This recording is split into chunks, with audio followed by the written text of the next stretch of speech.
이완용입니다. 1926년 이완용이 죽었을 때 동아일보는 팔지 못할 것을 팔아서 누리지 못할 것을 누린 자라고 그의 일생을 요약했습니다. 그러면서 책벌을 이제부터는 영원히 받아야지라는 말로 맺었습니다. 죽은 자에게는 무척 관대한 우리 문화를 생각한다면 상당히 이례적인 일입니다. 하지만 이 기사는 당시 총독부 검열로 시문으로 발행되지는 못했습니다. 1858년 지금의 경기도 성남 판교에서 태어난 이완용은 출세의 과정을 설명할 3개의 키워드를 가지고 있습니다. 첫 번째는 양자로 들어갔던 것, 두 번째는 영어를 아주 잘했던 것, 그리고 마지막은 일본입니다. 실상 이 3개 중 하나만 없었더라도 이완용의 생애는 완전히 달라졌을 것입니다. 유능한 외교관이었고 정치가 행정과 그리고 교육인이었던 이완용은 친청, 친미, 친러를 거쳐가지고 마지막을 친일로 장식했습니다. 규범론적인 판단을 제외한다면 이완용의 선택은 언제나 그 시대의 가장 큰 이득을 자신에게 가져다 주는 것이었습니다. 그리고 마지막으로 택한 노선인 친일 노선에서 이완용은 을사조약, 정미7조약과 고종 황제의 강제 퇴위, 기유각서, 마지막으로는 한일 합방 조약까지 주도적으로 체결했습니다. 그래서 우리는 을사오적이 누구인지 또 정미7적이 누구인지까지는 잘 몰라도 이완용의 이름 하나는 정확하게 기억하는 겁니다. 그렇다면 이완용은 이렇게 매국 행위를 하면서 무엇을 얻었을까요? 물론 높은 자리를 얻으면서 일생을 부귀영화 속에 살았습니다. 그런데 하나가 더 있습니다. 이완용은 과연 이런 행위를 하면서 돈은 받지 않았을까요? 그냥 높은 관직을 가져서 받는 봉급을 제외하고 말입니다. 한일 합방이 이루어지고 난 뒤에 이완용은 15만 엔을 천황으로부터 공식적으로 받았습니다. 특별 은사금이라는 명목이었습니다. 당시 일본 엔화로 15만 엔이면 미국 달러화로 7만 5천 불 정도가 되었고 현재의 가치는 인플레이션 계산에 의하면 약 29배 정도가 되기 때문에 30배로 계산을 한다면 225만 불 정도가 됩니다. 그러니까 대충 25억 원 정도가 되는 겁니다. 이게 모두였을까요? 그렇지는 않습니다. 이완용은 하나하나의 사건이 있을 때마다 이와 비슷한 액수를 계속 받았습니다. 그렇다면 이완용이 가장 많이 받았을까요? 그것도 아닙니다. 한일합방으로 인해서 가장 많은 돈을 받은 사람은 따로 있습니다. 누가 가장 많이 받았고 또 그 사람이 어떤 사람이었는가에 대해서 알아보면서 한일합방에 대해서 얘기해 보겠습니다.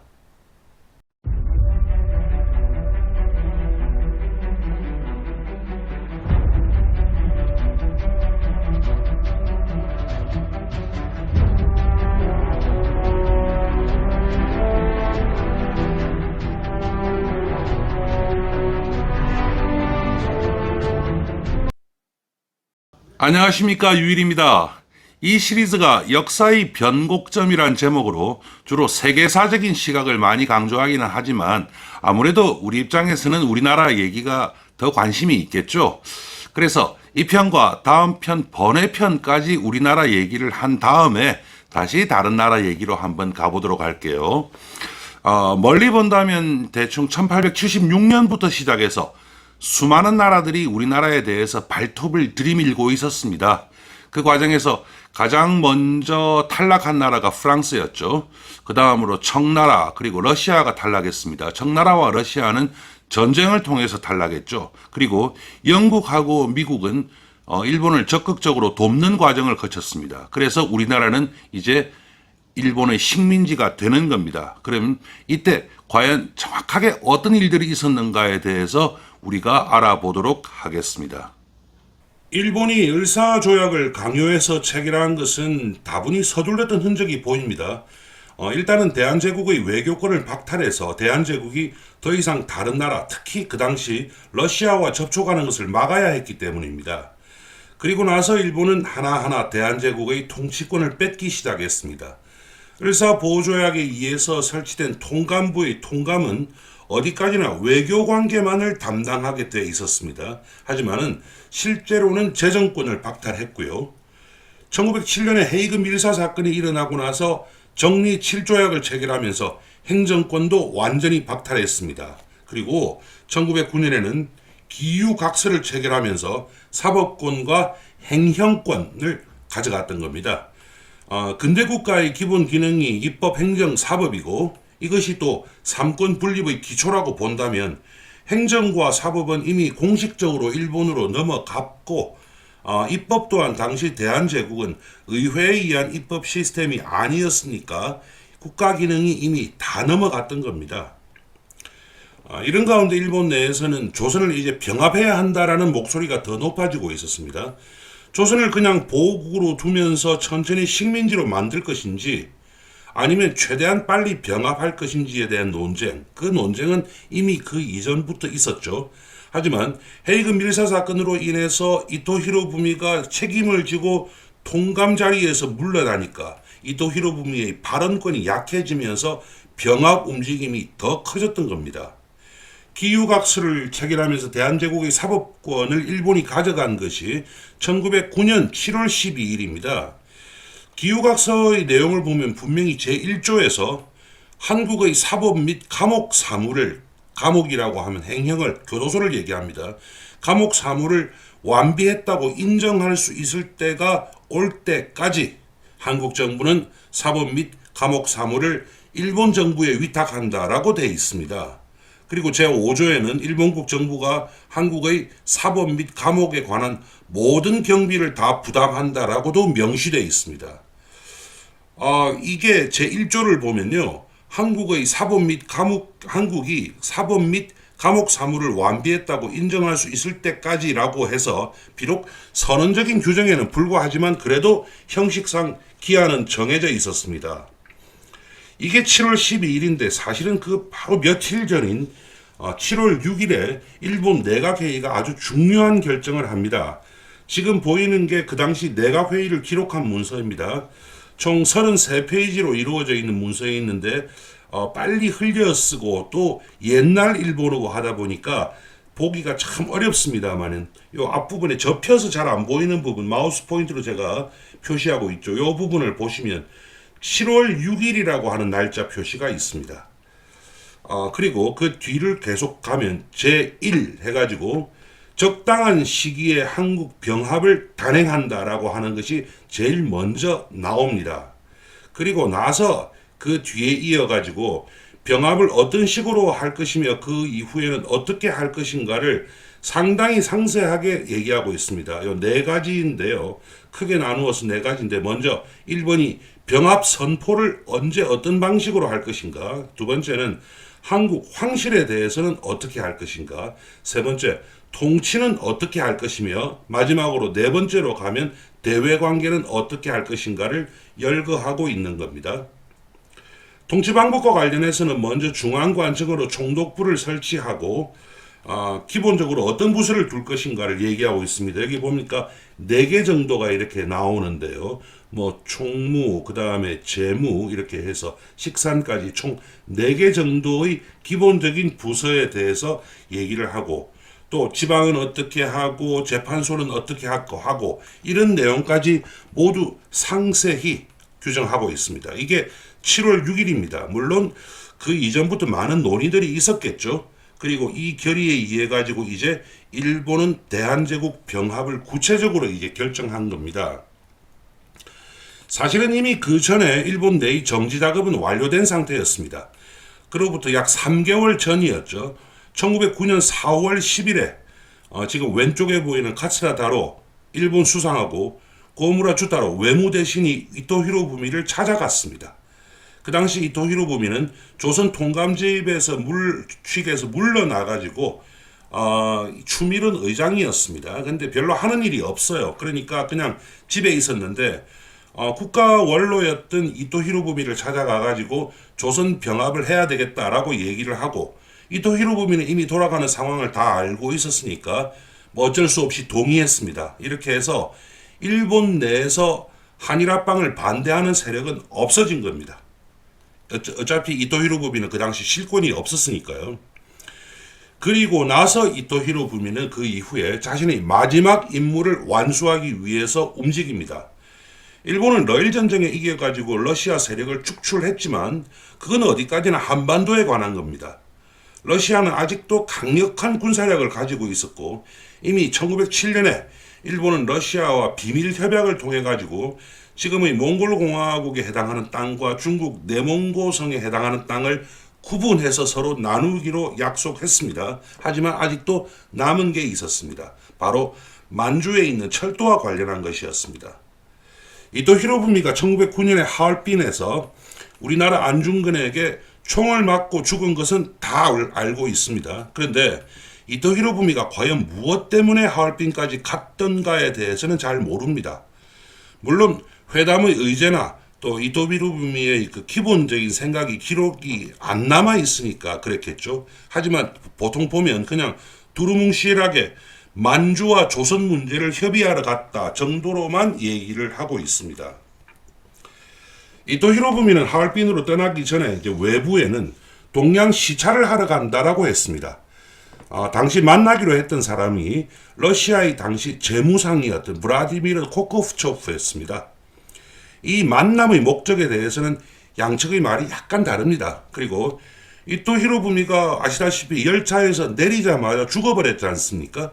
그래서 더 이상 결과가 없었기 때문에 더 미궁에 빠져 있는 겁니다. 브라디미르 코크포초프는 제정 러시아 최고의 엘리트 관료였습니다. 그래서 1911년부터 1차 대전이 터질 때까지 러시아 수상도 역임했습니다. 그런데 이때 코크포초프가 혼자 온 게 아닙니다.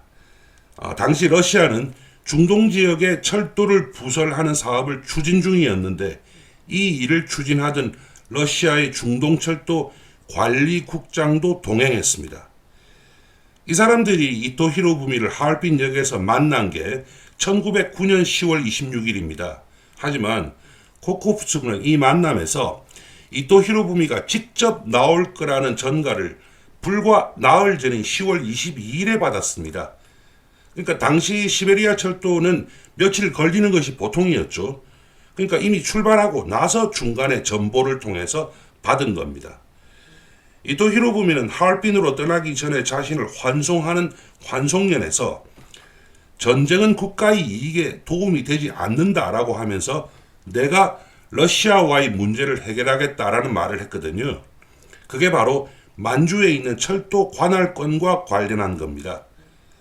러시아와 일본은 만주 철도와 관련해서 그때까지도 완전한 합의를 이루지 못하고 있었던 겁니다. 안중근이 이토 히로부미를 죽인 사건만큼 한국과 일본이 다른 평가를 내리는 것도 없을 겁니다. 우리나라에서는 당연히 의거라고 하고 안중근에 대해서는 의사라는 호칭을 붙입니다. 실제로 우리 입에도 그냥 안중근이라는 말보다는 안중근 의사라는 말이 더 익숙합니다. 반면 일본에서는 그나마 가장 중립적인 표현이 사살, 저격 같은 말이고 정확한 팩트죠. 어떤 경우에는 심하게 테러라고 얘기도 합니다. 그만큼 보는 시각이 다른 겁니다. 영어 문서에서는 가치 중립적으로 assassination, 즉 암살이라는 표현을 씁니다. 10월 21일에 안중근은 신문을 통해서 이토 히로부미가 10월 26일에 하얼빈을 방문한다는 것을 알게 됐습니다. 그래서 그 당시에 우덕순, 지금 사진이 보이는 우덕순, 그 다음에 조도선, 그 다음에 유동화 등 동지들을 규합했는데 이 사람들은 이미 2월 7일에 연해주에서 각자 왼손 약지를 잘라서 맹세를 했던 사람들입니다. 그래서 먼저 연해주에서 출발한 사람은 안중근 그리고 우덕순이었습니다. 그리고 하얼빈에 가서 조도선을 다시 만났습니다. 첫 번째 시도는 열차의 분기점인 차이자거우역이었습니다. 여기가 열차 분기점이었기 때문에 아마 이토 히로부미가 탄 열차도 당연히 여기서 서겠거니라고 생각을 했던 겁니다. 그런데 막상 가보니까 경비가 너무 삼엄해서 어려울 것 같았습니다. 그리고 또 여기에 꼭 선다는 보장도 없었고, 그래서 일단 우덕순과 조도선은 이 역을 맡아라 해놓고 안중근은 혼자서 하얼빈으로 갔습니다. 그리고 나서 10월 26일 이토 히로부미는 안중근의 손에 죽임을 당한 겁니다. 원래 이토 히로부미는 일본 내에서도 그렇게 인기가 있는 사람은 아니었습니다. 사람이 높은 자리에 올라가면 당연히 적들이 생길 수밖에 없는데 특히 이토 히로부미는 여자 관계가 상당히 복잡해서 이게 비난의 근거가 됐습니다. 지금 이 사진은 이토 히로부미가 죽고 나서 국장을 치렀거든요. 국장. 그 국장 사진입니다. 희화화한 것들도 많습니다. 지금 보면 만화가 두 장이 있죠. 아래 만화 이제 왼쪽에 이토 히로부미가 입을 크게 벌리고 있고 그 입 안에 많은 여자들이 보입니다. 일본 여성도 있고 서양 여성도 있고 심지어는 제가 지금 마우스 포인트로 보이는 게 불교의 비구니까지도 보입니다. 이토 히로부미가 이렇게 여자 관계가 복잡했다라고 하면서 그것도 아주 뭐라 그럴까요? 희화화해 가지고 식도락이라고 하는 말까지 이렇게 얘기를 하고 있는 겁니다. 그리고 오른쪽의 카툰은 이토 히로부미가 총을 맞고 쓰러지는데 그 그림자가 여자지 않습니까? 그리고 그 위에 제목이 어떻게 되어 있느냐 하면 여자를 좋아하는 자의 최후라고 해놓고 어떻게 말한다면 호색하나의 최후라고 표현할 정도입니다. 여담이지만 당시 일본을 좌지우지하던 고위급 인사 3명에 대해서는 이런 얘기가 있습니다. 중간에 있는 일본 육군의 아버지격인 야마가타 리토모는 여자 문제는 별로 없었던 것 같습니다. 근데 이 사람은 돈 문제가 별로 깨끗하지 못했고 또 왼쪽에 있는 이토 히로부미는 돈 문제는 별로 없었지만 여자 문제가 아주 많이 지저분했고요. 그 다음에 오른쪽에 있는 이노우에 카오루 이 사람은 두 문제 즉 돈 문제와 여자 문제가 모두 지저분한 사람이었다라고 꼽히고도 있는 것입니다. 아무튼 이렇게 해서 이토 히로부미가 죽었더니 그 전에 늘 이토 히로부미를 싫어하던 사람들마저도 일부러 분개하는 모습을 보이기 시작했습니다. 실상 팽찬론자들은 이토 히로부미의 죽음을 그렇게 아쉬워할 필요가 없었습니다. 이제 대한제국이 일본에 병합하는 것이야 기정사실이었고 또 이토 히로부미도 동의했지만 이미 일본의 우익 세력과 팽창론자 그리고 무력 진출론자들에게 초미의 관심은 그 당시에 이미 만주였습니다. 그런데 이토 히로부미가 또 러시아와 협상을 통해 뭔가 해결하겠다고 나섰던 것은 분명히 보기 싫었을 겁니다. 이미 러시아와는 전쟁을 치르면서 10만 명의 생명을 희생하고 20억 엔의 국고를 들여서 획득한 땅이 바로 만주였습니다. 그리고 포츠머스 조약에서는 배상금도 전혀 받지 못한 상황이었습니다. 그렇게 값비싼 희생을 치르면서 확보했다고 생각했던 만주 땅을 또다시 러시아와 협상을 하겠다고 하니까 싫을 수밖에 없었죠. 근데 이토 히로부미는 매사에 신중한 사람이었고 전쟁보다는 외교를 통해서 문제를 해결한다라는 원칙을 가졌던 사람입니다. 대한제국에 대해서도 그렇지만 그건 이제 대세가 넘어가 버려서 어쩔 수 없이 동의했습니다. 만주 땅에 대해서는 또다시 단계론을 주장하기 시작을 했던 겁니다. 개인적인 의견입니다만은 사실은 무력 팽창론자보다 이런 사람들이 더 무섭습니다. 만일 이토 히로부미가 주장했던 것과 같이 우리나라에 대해서도 오랜 시간을 두고 단계적으로 차곡차곡 일본이 지배권을 강화하면서 상류층의 일본화를 적극 추진했더라면 수십 년에 걸쳐서 우리나라도 민족의 주체성이 희미해지면서 어쩌면 영국 식민지들이 독립 이후에도 여전히 영국의 영향에서 전혀 벗어나지 못하고 또 벗어나려 하지도 않죠. 또 인도 차이나 반도도 역시 프랑스로 독립한 후에도 상류층들은 프랑스식으로 계속 살아갔습니다. 이런 결과가 우리나라에도 올 수 있었을 겁니다. 실제로 베트남의 경우에 상류층들은 연설을 할 때 원고를 프랑스어로 먼저 쓰고 그것을 베트남어로 번역해서 읽는 경우가 꽤 많기도 했습니다. 다시 돌아와서 이제 병합을 해야 한다면 누군가 시발점을 제공해야 됩니다. 아무리 합방이 기정사실이 되었다고는 하더라도 이런 말 꺼낸다는 게 쉬운 일은 아니지 않습니까? 누군가 고양이 목에 방울을 달아야만 했던 겁니다. 그래서 이 시발점을 제공한 사람이 당시 민간단체이면서 가장 친일적인 움직임을 보였던 일진회 회장이었던 이용구였습니다. 이용구는 12월 3일에 일진회의 임시총회를 열고 이 자리에서 합방을 성립시켜야 한다라고 건의해서 일진회 전체의 가결을 받았습니다. 이토 히로부미가 죽은 것이 10월 26일이니까 12월 3일부터 구체적인 움직임을 했다라고 하면 한 달하고도 며칠 정도 더 있다가 즉시 시작을 한 것이죠. 그리고는 12월 4일에 한일 합방에 관한 성명서를 발표했습니다. 이게 그 성명서입니다. 그러면서 이 같은 내용을 먼저 순종 황제에게는 합방을 건의하는 상소 형태로 올렸고, 조선 통감부하고 당시 대한제국의 내각을 대표하던 이완용의 앞으로 이 건의문을 제출했던 겁니다. 그리고 이 내용이 또 같은 날 당시 일진의 기관지인 국민신보에도 실렸습니다. 이용구는 나중에 한일합방 조약이 체결된 이후에 그 공로를 인정받아 가지고 일본 천황으로부터 5,000엔의 돈을 하사받았습니다. 이완용이 받은 15만엔이 지금 가치로 한 25억 정도가 되니까 5,000엔이라면 지금 가치로 1억도 안 되는 돈을 받은 겁니다. 생각보다 많지 않죠? 근데 이유가 있습니다. 이용구하고 일진에는 이것 때문에 아주 불만이 컸습니다. 그런데 일본 입장에서는 이제 합방이 이루어졌으니까 더 이상 일진회나 이용구는 필요가 없었던 겁니다. 실제로 일본이 대한제국을 병합한 이후에 가장 먼저 한 일 중에 하나가 바로 일진회의 해체였습니다. 해체를 위해서 공식적으로 해체비를 주기는 했습니다. 하지만 그 액수도 아주 작아가지고 일진회가 아주 화가 많이 나서 항의를 했고, 그 이후에 일진회는 총독부로부터 버림을 받았습니다. 그 이후 대한제국 내에서는 이 일들에 대해서 논란이 있었지만 그다지 큰 충돌은 없었습니다. 지금 왼쪽에 보이는 사람이 이용직이었는데요. 당시 학부 대신이었습니다.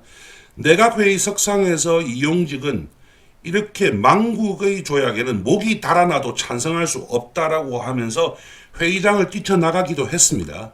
하지만 그 이후 이용직은 일본이 주는 자기와 돈은 잘 받았습니다. 그러다가 1919년 3.1운동 때 한국의 독립을 요구하는 청원서를 써서 제출했다가 자기를 박탈당하기도 했습니다. 그 다음에 이제 오른쪽 사진인데요.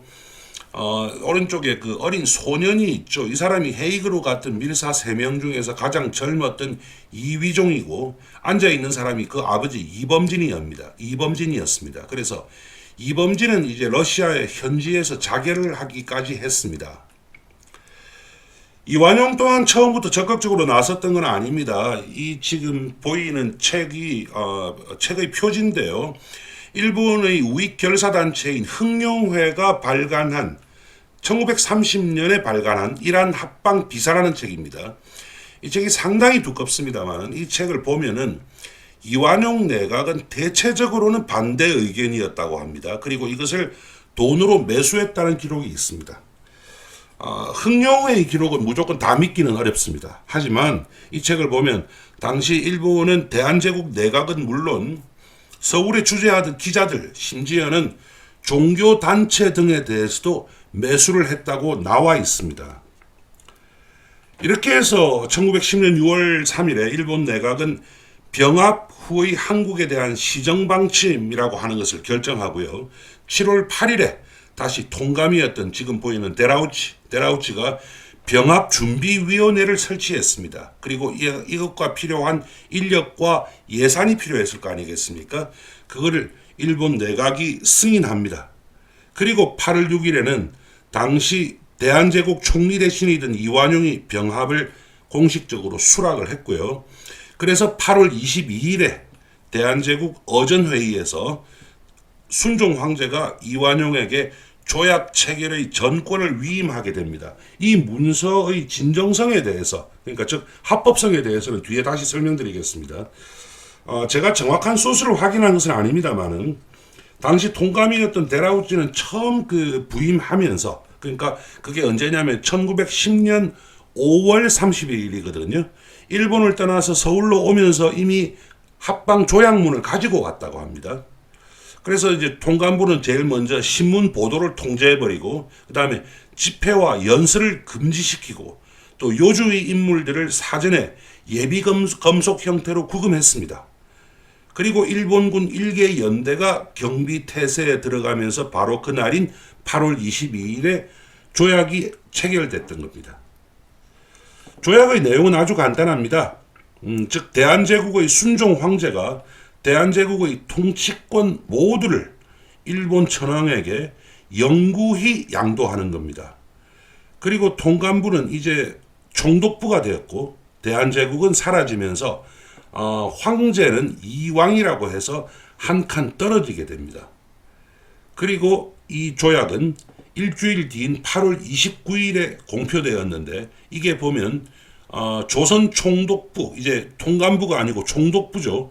조선 총독부 관보 제1호라고 해가지고 8월 29일이라고 하는 숫자가 정확하게 나와 있습니다. 이렇게 해서 8월 29일에 이 사실이 대외적으로 완전히 공표가 된 겁니다.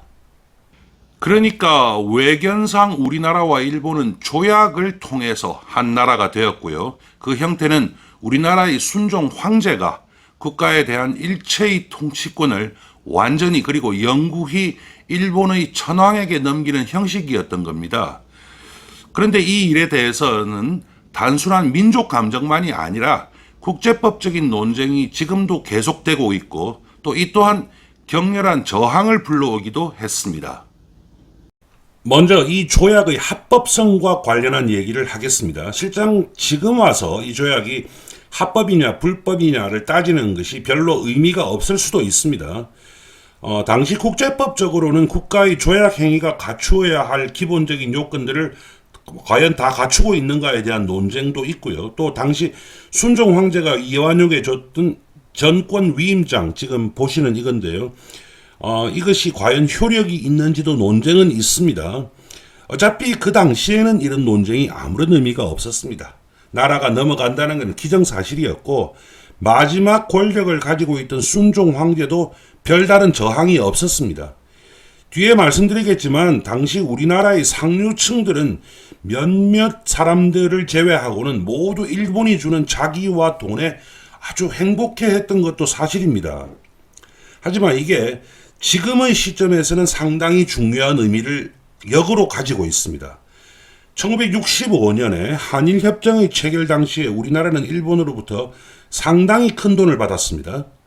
일본 측에서는 이 돈에 대해서 이건 그냥 독립축하금이다 라고 했습니다. 근데 우리나라에서는 아니다, 식민 지배에 대한 배상금이다 라고 주장했습니다. 양측 주장이 팽팽해서 도저히 답이 안 나왔던 거죠. 그래서 좀 어중간하게 청구권 자금이라고 하는 말을 쓴 겁니다. 어차피 어떤 명목이라도 돈을 주기로 했다면 청구는 할 수 있으니까 그런 말을 썼던 것이죠. 그리고 현재 우리나라와 일본 사이에 걸려있는 많은 문제들, 그러니까 예를 들어서 최근에 가장 핫한 문제죠. 징용 문제, 이런 것도 여기서부터 시작하는 겁니다. 그래서 이 문제는 그렇게 간단하게 다룰 얘기가 아닙니다.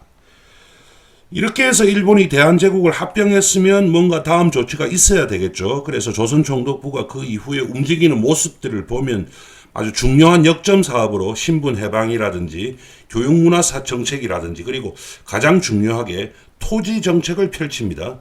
근데 그 전에 아주 시급하게 했던 일이 있습니다. 먼저 조선 상류층에 대한 정리가 필요했던 것입니다. 그리고 대한제국이 지고 있는 외채에 대한 정리도 필요했습니다.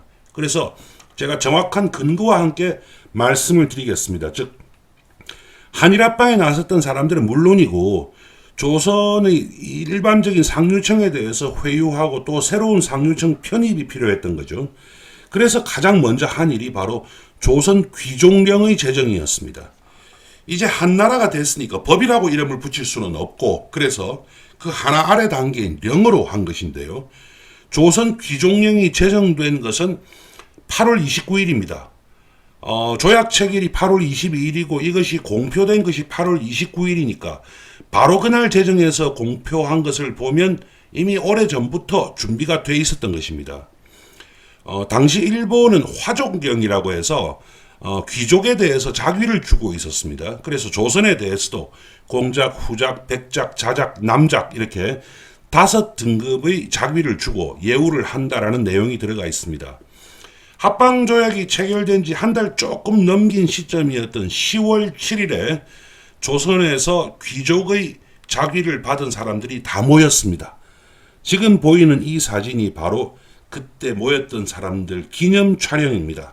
그리고 이 사람들 하나하나가 바로 초기 친일파를 구성하는 것이죠. 이 사람들에겐 큰 돈이 주어졌습니다. 그 중에서 중요한 인물들과 그 다음에 받은 돈에 대해서 지금 보이시는 표에서 제가 제시를 합니다. 이완용은 고작 15만 엔을 받았죠. 그런데 가장 큰 돈을 받았던 사람이 이재면입니다. 이재면이고요.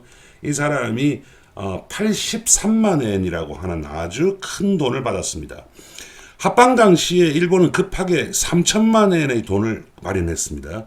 이 중 600만 엔이 조선 귀족들에게 지급이 됐습니다. 그리고 이런 귀족들 말고도 대한제국의 관리 그러니까 공무원들 3,638명에게 그 다음에 유족들 그리고 유생들 효자, 연려, 마을 모범자들에게도 큰 돈은 아니었는데 약간씩 돈을 줬습니다.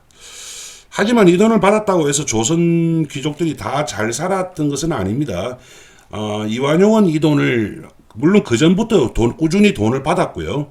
그리고 돈을 아주 잘 굴렸습니다. 그래서 큰 재산을 모았지만 그렇지 않은 사람도 있습니다. 지금 보시는 사진이 이지용입니다. 이지용 을사오적 중에 한 사람이죠. 근데 이 사람은 그렇게 받은 돈을 도박하고 아편한다고 다 날렸습니다.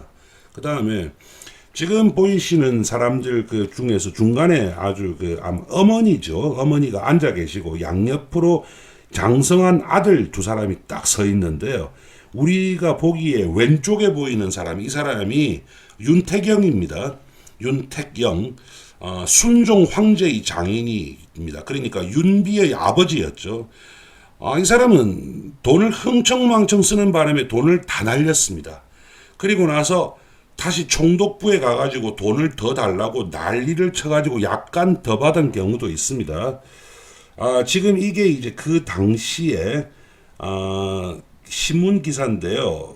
오른쪽에 보면 7년간 북경 있던 그러니까 7년간 북경에 있던 중국 북경에 있던 윤택영 후작이었거든요. 윤택영 후작이 입경했다. 그래서 문산역에서 내려가지고 자동차로 입경을 했다. 그 다음에 뭐라고 했느냐면 세상 사람들 대할 낯이 없다고 한다. 뭐 때문일까요? 이 사람이 이른바 부채왕이었습니다.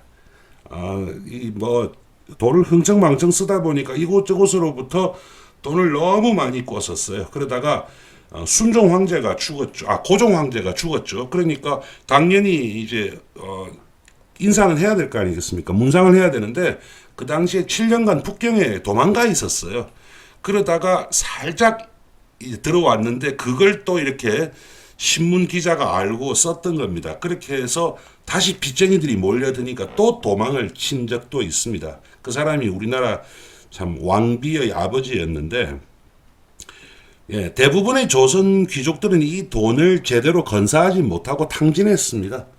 웬만했으면 조선 총독부가 1927년에 조선 귀족 세습재산령이라고 하는 것을 만들었고 그 다음 해인 1928년에는 조선 귀족 보호자금령이라는 걸 만들어가지고 재단을 설립해가지고 궁핍한 귀족들에 대한 구제 사업을 전개할 정도였습니다. 이 사람들이 어떤 사람들이고 그 이후에 어떻게 되었는가에 대해서는 제가 다음 편 번외편에서 아주 상세히 설명을 드리겠습니다. 자, 그럼 이제 공식적인 예산 얘기로 들어갑니다. 당시 일본은 조선 총독부의 각종 세입과 세출에 대해서 특별 회계를 만들었습니다. 그리고 이것이 1945년까지 계속됩니다. 지금 보이시는 여기 보면은 조선 총독부 특별 회계에 관한 건이라고 해가지고 어떻게 되는가 하는 것을 정확하게 이제 표시를 하고 있는데요. 일본이 조선을 병합하고 나서 그냥 똑같은 한 나라로만 봤다면 아마 단순히 지방재정으로 분류했을 겁니다. 그렇지만 조선에 대해서는 엄격하게 분리를 했던 겁니다. 1910년의 조선 총독부 예산은 10월부터 수립됐습니다. 그러니까 8월 29일 날 공식적으로 공표하고 9월은 그냥 넘어가고 10월부터 3, 4분기부터 이제 수립을 했던 것이죠. 그러니까 1911년부터가 제대로 된 예산이라고 볼 수 있습니다. 그래서 여기에 보면 당시 세입 총계가 총 4,874만 엔 정도가 4,800 또는 뭐 4,900만 엔 정도가 된다는 것이 보이실 겁니다. 그런데 이 중에서 세금으로 얼마가 들어오는가를 먼저 보시죠. 보면 뭐 지세라고 해가지고 600만 엔이 넘으니까 가장 크고요. 그 다음에 관세가 한 300만 엔 정도가 됩니다. 이 두 개가 사실은 거의 답니다. 그래서 어쨌든 세금 형태로 들어오는 돈이 1,000만 엔을 약간 넘는 수준이라는 걸 알 수 있습니다. 4,800만 중에서 세금은 1,000만 엔밖에 안 되죠. 그 다음에 철도가 우리나라도 뭐 예전에 철도가 철도청이라고 해서 국가가 운영했지 않습니까? 그 당시 철도는 전부 다 국영철도였거든요. 철도 운영을 통해서 들어오는 돈이 590만 엔이니까 한 600만 엔 정도. 그 다음에 여기 보면 우편 전신 전화를 수입이 248만 엔, 한 250만 엔 정도가 이렇게 되겠네요. 요 정도가 됩니다. 이렇게 해도 합쳐봤자 그렇게 크지가 않습니다. 아까 세금으로 받아들일 수 있는 게 기껏해야 뭐 한 1,000만 엔 정도였고, 그 다음에 이렇게 이제 수입으로 들어오는 것이 기껏해야 한 1,000만 엔 정도니까 4,800만 엔에는 아직 반도 못 미칩니다. 물론 조금 다른 잡수입들도 있습니다만은. 그러면 나머지 돈들이 어디서 왔는가가 중요하겠죠. 일본은 통치를 위해서 필요한 자금 중에서 한 2,400만 엔 정도를 본국으로부터 가져왔습니다. 본국에서. 먼저 여기 보면 1,200만 엔, 이 1,200만 엔에 대해서는 공채를 통해 가지고 조달을 했던 겁니다. 그 다음에 옆에 또 1,200만 엔 정도가 있는데 그것을 보충금이라고 이렇게 지금 제가 마우스로 보충금 해가지고 여기 1,200만 엔 정도가 있지 않습니까? 그거를 이제 일본 정부, 본국 정부로부터의 보충금.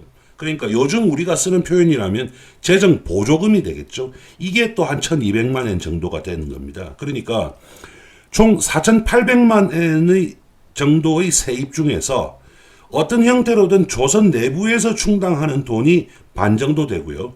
일본에서 오는 돈이 또 한 반 정도로 구성이 됐던 겁니다. 지금 보이는 자료가 바로 합방과 동시인 8월에 은사금에 충당하기 위해 국채를 발행한다라고 하는 칙령입니다. 그러니까 갑자기 이제 그 은사금을 줘야 되는데 그것을 뭐 함부로 할 수 없으니까 은사금을 이렇게 하기 위해서 국채 발행했는데 그 국채 발행 액수가 얼마냐면 여기 보면은요 3,000만 엔까지 판매하고 이자가 5%입니다. 1년에 5%. 요즘 개념으로 본다면 상당히 높은 이자 같지만 그 당시에는 그렇게 큰 이자는 아닙니다.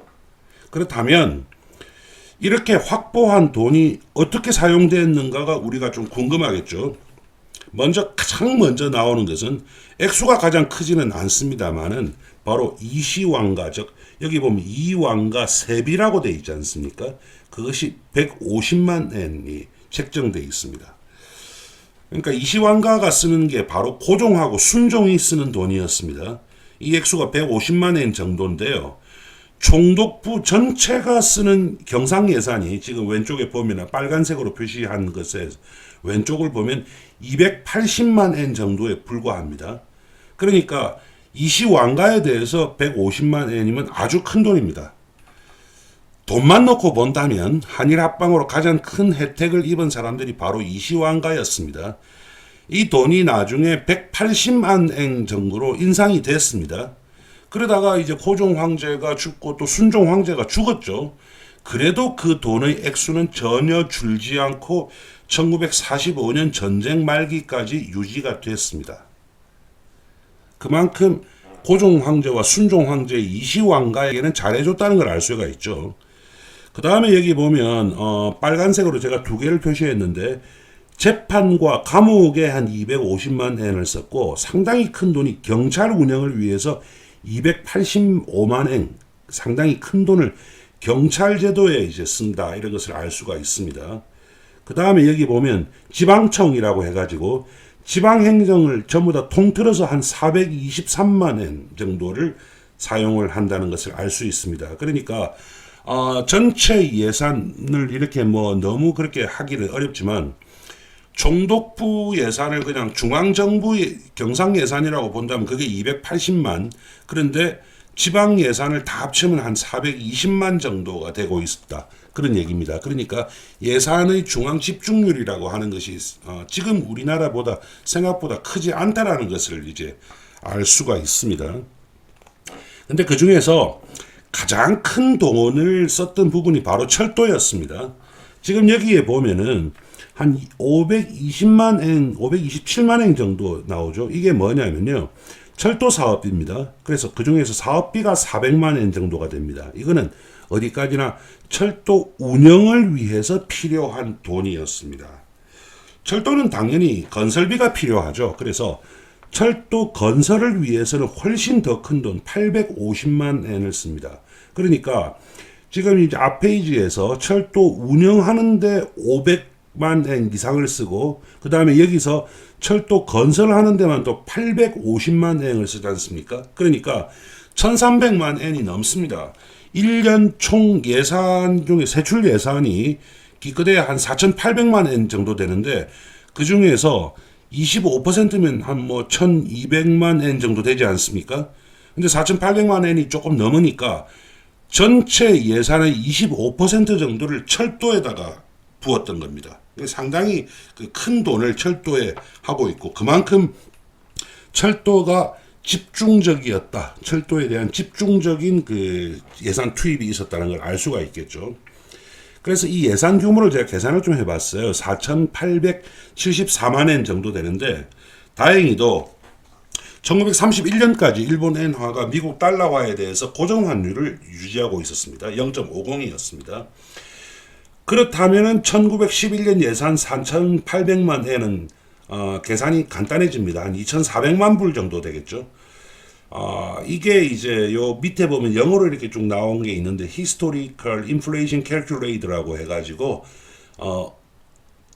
뭐 100년 전, 150년 전에 1달러는 얼마인가 하는 것을 지금 계산으로 해주는데 그 당시에 2,400만 불, 1911년 2,400만 불이 현재 6억 9천만 불, 그러니까 한 7억 불 정도 된다는 얘기죠.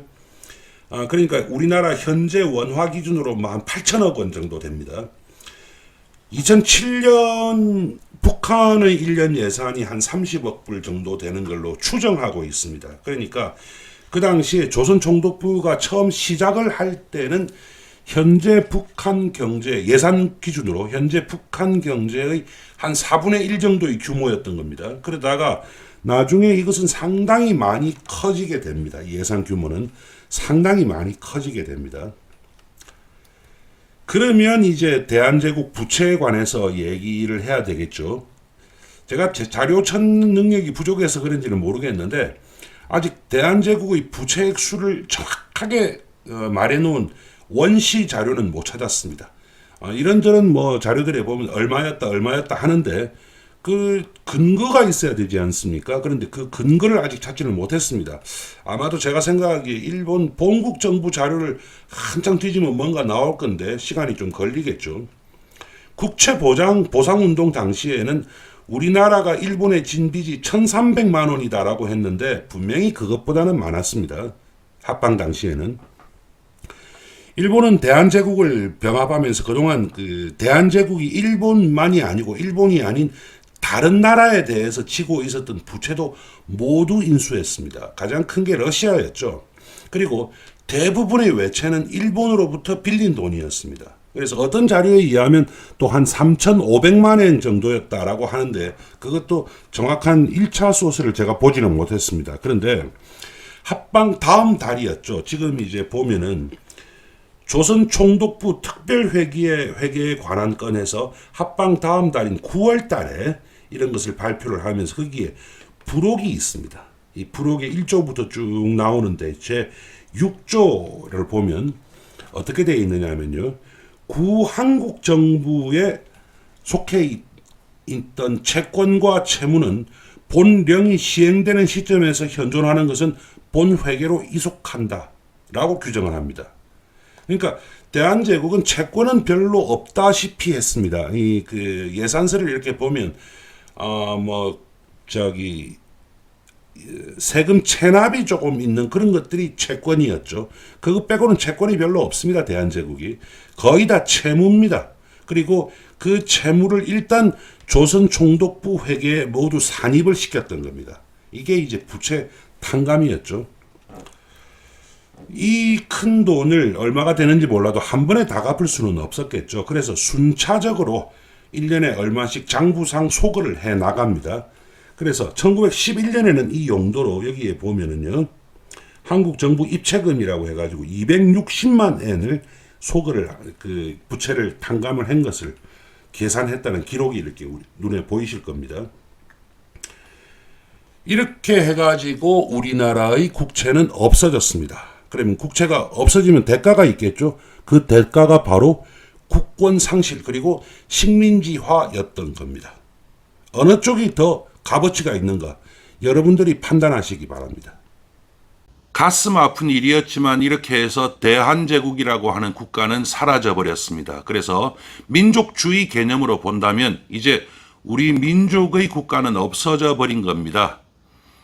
많은 사람들이 저항을 했지만 이걸 반기는 사람도 당연히 있었습니다. 이 사람들이야말로 진정한 친일파라고 볼 수 있는데 이제 다음 편에는 또 한 번 번외편으로 이러한 이른바 초기 친일파들에 대해서 알아보도록 하겠습니다.